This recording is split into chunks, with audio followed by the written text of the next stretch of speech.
हरिओम हरे कृष्ण।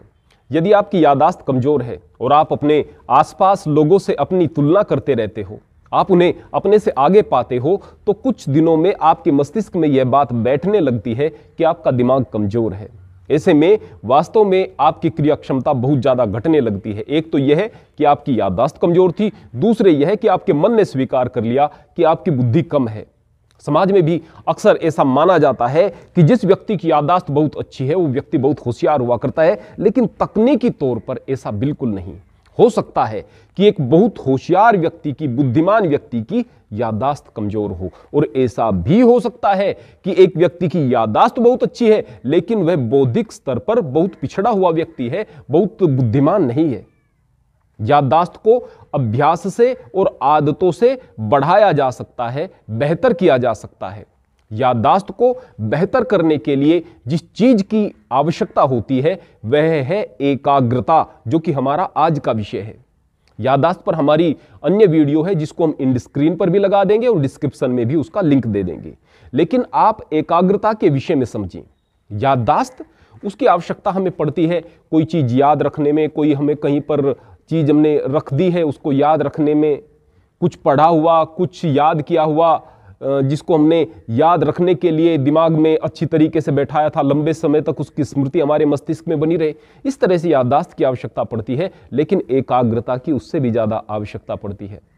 यदि आप एकाग्रता के साथ में किसी काम को करते हैं तो आपकी एफिशिएंसी बढ़ जाती है, वो काम बेहतर गुणवत्ता के साथ में होता है, उसमें क्वालिटी आती है।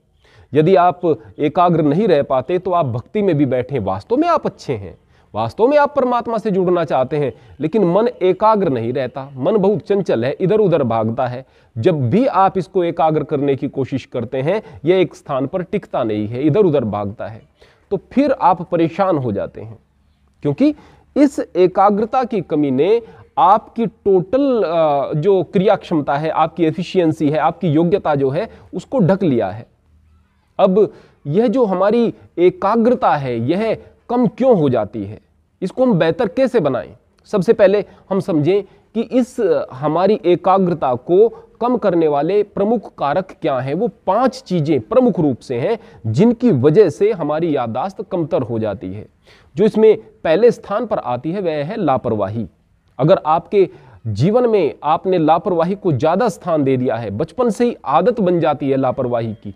कई बार माँ बाप ध्यान नहीं दे पाते बच्चों की तरफ कि उन्हें सिखाएं हर चीज को ध्यान से और होश में करना है, फिर वो हमारी आदत पकने लगती है। हम बड़े हो जाते हैं तो बस ऐसे ही किसी चीज को, जरूरी चीज को भी कहीं पर रख दिया, दिमाग कहीं और था, यह देखकर कि मैं इस चीज को यहां पर रख रहा हूं और यहां से उठाऊंगा। यदि आप ऐसा सोच करके उस चीज को ध्यानपूर्वक रखेंगे तो यकीन मानिए वो आपके याद रहेगी। भले ही आपकी याददाश्त कमजोर भी है, याद रहेगी, और भले ही आपकी याददाश्त अच्छी है, मस्तिष्क अच्छा है, लेकिन विचार कहीं और चल रहे थे, दिमाग कहीं और चल रहा था और उस चीज को आपने कहीं पर रख दिया, फिर आप उसको दोबारा नहीं ढूंढ पाएंगे। आपकी जो याददाश्त है उसमें वह चीज नहीं बैठ पाएगी। कारण क्या था? क्योंकि एकाग्रता के साथ में आपने उस काम को नहीं किया था। एकाग्रता की आवश्यकता हमें हर वक्त पड़ती है। आप ध्यान लगाएंगे, एकाग्रता की आवश्यकता है। परमात्मा के सामने बैठेंगे, एकाग्रता की आवश्यकता है। यहां तक कि आरती तो सीधी सादी सी बात है। आप आरती में, भजन में, कीर्तन में जब बैठे हुए होंगे ना, मन उस समय सबसे ज्यादा इधर उधर दौड़ रहा होगा। ध्यान में तो पता नहीं कहां का कहां जाएगा, आप नहीं जुड़ पाएंगे। आप विद्यार्थी हैं, आप पढ़ना चाहते हैं तो नहीं पढ़ पाएंगे।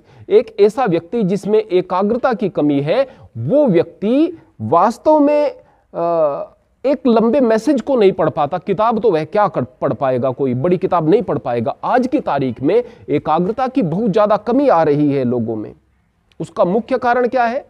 मुख्य कारण है कि व्यवहार ही हमारा इस प्रकार का हो गया है। ऐसे ही अगर हम थोड़े से पुराने जमाने में जाएं, जब टीवी वगैरह नहीं हुआ करते थे तो लोगों का दिमाग इतना ज्यादा बंटता नहीं था, इतने ज्यादा संसाधन नहीं थे तो दिमाग इतना ज्यादा बहकता भटकता नहीं था, इतना ज्यादा दुनिया में कंपटीशन नहीं था कि मेरे पास भी ये चीज होनी चाहिए, ये चीज होनी चाहिए। तो जाहिर सी बात है कि एकाग्रता व्यक्ति में ज्यादा रहती थी, इसलिए भक्ति में भी ध्यान लग जाता था, इसलिए बड़े बड़े साहित्यकार भी हो जाते थे। ऐसी ऐसी रचनाएं जो आज की तारीख में नामुमकिन सी दिखती हैं, उस जमाने में ऐसी ऐसी रचनाएं लोगों ने की हैं, इसलिए वो सारी की सारी चीजें उनके अंदर स्वतः आ जाती थी। कारण क्योंकि मजबूरीवश उनके पास वो चीज़ें नहीं थी। आज ये चीज़ें आपके पास में है जो कि आपकी एकाग्रता को भंग कर रही है। जब आप पुराने ज़माने में, यदि बचपन में आप लोग देखते हो, आपकी उम्र यदि ज़्यादा हो, तो यदि आप एक स्टीरियो कैसेट प्लेयर के अंदर कुछ गीत लेकर के आते थे, 7-8 गीत होते, बड़े अच्छे तरीके से आप उन्हें सुनते थे। रेडियो पर हम फरमाइशी गीतों के प्रोग्राम देखते थे, लोग बड़ा इंतजार करते थे और गीत को बड़े अच्छे से सुनते थे, आनंद आता था। आज की तारीख में उन सब के शौक कहीं नदारद हो गए हैं, क्योंकि वो चीज़ें इजीली अवेलेबल हैं आपके पास में। आज की तारीख में वो आपको सुख नहीं दे सकते, आपका पसंदीदा गीत भी आप पूरा नहीं सुन सकते, एकदम से दूसरे की तरफ चले जाएंगे। बहुत सारे विकल्प आपके पास में हैं। तो ये जो सारी की सारी चीज़ें हैं, ये एकाग्रता को आपकी भंग कर रही हैं। इतनी सारी चीज़ें दुनिया के अंदर हो गई हैं, आप चाहते हैं मुझे ये भी मिल जाए, ये भी मिल जाए, ये भी मिल जाए। इतने सारे आप प्रोग्राम देखते हैं टीवी के अंदर कि एक भी चीज़ को अच्छे तरीके से नहीं देख पाते। जब टीवी आया भी था, जब आप देखते थे, यदि आपकी उम्र ज़्यादा है तो समझ सकते हैं, कम है तो आप इस बात का तसव्वुर कर सकते हैं, कल्पना कर सकते हैं कि भाई उस जमाने में एक अगर सीरियल आता था, उसको बैठकर पूरा परिवार देखा करता था। रामायण और महाभारत के लिए तो कर्फ्यू टाइप लग जाया करता था, क्षेत्रों में लोग देखते थे बैठ करके। चित्रहार आता था, देखते थे लोग बाग बैठ करके और आनंद लेते थे उन चीज़ों का। आज बहुत अच्छी अच्छी चीज़ें अपना महत्व खो चुकी हैं, क्योंकि एकाग्रता मस्तिष्क से निकल गई है। बहुत सारे आपके पास में टीवी चैनल्स हैं, लेकिन वो रस नहीं है देखने में जो कि पहले लोगों में हुआ करता था। ये सारे के सारे कारण एकाग्रता की कमी की वजह से आ गए हैं, और ये एकाग्रता की कमी आपके व्यवहार में आ रही है, आपके जीवन में आ रही है। इसकी वजह से आपकी एफिशिएंसी कम होती चली जाएगी। भले ही आप बहुत सारे सब्जेक्ट्स में बहुत सारी चीज़ों को सीख लें, लेकिन व्यवहार में आपकी एकाग्रता की कमी ने आपकी क्षमताओं को कम कर दिया है। इस बात को आप अंदरूनी तौर पर खुद ही महसूस कर पाओगे यदि तर्क की दुनिया से बाहर निकल करके आप देखोगे तो। अब यह एकाग्रता हमारी कम किस प्रकार से हो जाती है, आइए इसे समझें।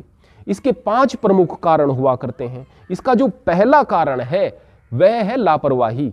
अगर आप एक घर में रहते हैं, वहां पर माँ बाप ध्यान नहीं रख रहे थे आपका बचपन से, तो लापरवाही आपके जीवन का हिस्सा बन गई है। आपने भी लापरवाही को आने दिया अपने जीवन में, एक चीज को कहीं पर आपने रख दिया, आपका दिमाग कहीं और था। अब आप उसको जब ढूंढोगे तो आपके दिमाग से वह बाहर निकल चुकी होगी, भले ही आप बुद्धिमान हैं, याद नहीं आएगी। लापरवाही से आपने उस चीज को वहां पर रख दिया था। लापरवाही से पढ़ेंगे, याद नहीं रहेगा। लापरवाही से आप आरती भजन में बैठेंगे, आपका ध्यान नहीं लगेगा। लापरवाही से चीजों को कहीं पर रख देंगे, नहीं होगा काम। अब आपकी मस्तिष्क की जो क्षमता है वो कमजोर हो चुकी है। अब इसको और ज्यादा कमजोर क्या कर देंगी चीजें, ये जो याददाश्त का हिस्सा है वह कमजोर हो गया है। इसको और ज्यादा कमजोर क्या चीजें कर देंगी, उसको और ज्यादा कमजोर कर देंगे आपके जीवन में आने वाले दुख और आपके जीवन में आने वाले सुख। तो दुख दूसरा कारण, सुख तीसरा कारण। अब सुखों से इनकार क्यों करें भाई, सुख तो आते हैं और दुखों पर आपका बस तो है नहीं। दुखों को कौन चाहता है कि जिंदगी में आए, और यह सुख और दुख यदि आपके जीवन में एकाग्रता को कम कर रहे हैं तो फिर इससे कैसे चलेगा, बिल्कुल चलेगा। यदि यह सुख आपके मन में आ रहे हैं तो आप इनका आनंद लें, मन से आनंद लें, लेकिन मस्तिष्क पर इन्हें हावी न होने दें। मस्तिष्क को उत्तेजित न करें, उसको सामान्य रखें और सोचें कि मुझे अपनी क्षमताओं का प्रयोग करते रहना है। सुख परमात्मा ने दिए हैं, मन से आप उनका आनंद लें, मस्तिष्क पर हावी न होने दें। दुख यदि जीवन में आते हैं तो परमात्मा पर विश्वास रखें, उस पर आस्था रखते हुए उस दुख से बाहर जाने का रास्ता ढूंढें, उसके साथ बह न जाएं। अर्थात जब मन के भाव आपके मस्तिष्क पर हावी होने लगते हैं तो आपकी एकाग्रता जाती है। तो तीसरा कारण जो है वह सुख है, दूसरा कारण दुख है, पहला कारण लापरवाही है। अब हम चौथा कारण यदि बात करें चौथे कारण की, वह है आलस्य। आलस्य का मतलब होता है कि जो आपके मन को चाहिए आप उसके पीछे चल रहे हैं, यह है आलस्य। यदि आप मन के पीछे चलेंगे तो मन तो भाई चंचल है, मन आपको एकाग्र नहीं होने देगा।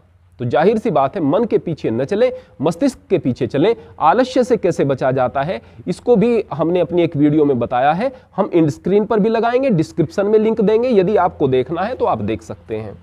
इसमें जो आखिरी कारण है वह है व्यसन।